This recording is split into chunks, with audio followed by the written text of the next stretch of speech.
Okay. Many of you will be familiar with this device right here. It's the EVH D-Tuna, and it does that. Okay, you're familiar with that, but it comes with a set screw that I was tired of finding and losing and having to order new ones from monsterbolts.com. Tired of looking for the Allen wrench, so I came up with this, which I removed the set screw, took a short piece of the Allen wrench shaft that comes with the D-Tuna kit, and shaved off the shaft from a normal Floyd Rose fighting tuner, and superglued the three components together, superglue and baking soda, together as one unit. Okay, which replaces the original set screw. So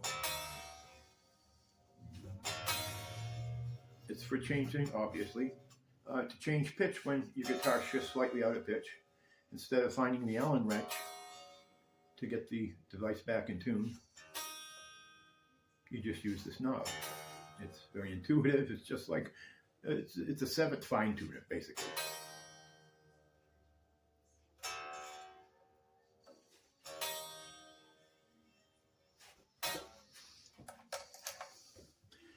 I call it the EVH D-Tuna fine tuner.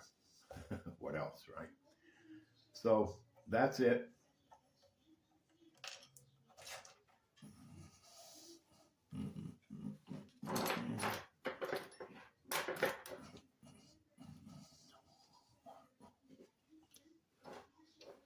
I don't know if that's in focus or not. That's it right there.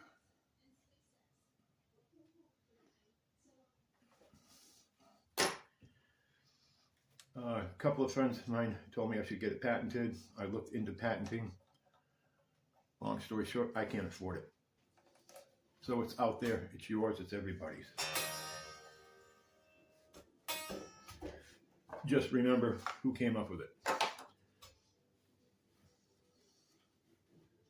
Dale Allen Bryant, by the way. So that's it. Enjoy it. It saves a lot of frustration, a lot of time. When you're playing along and you can detect, oh boy, this thing's slightly out of tune, you just come down here and do what you do with the fine tuners. Basically, that's it.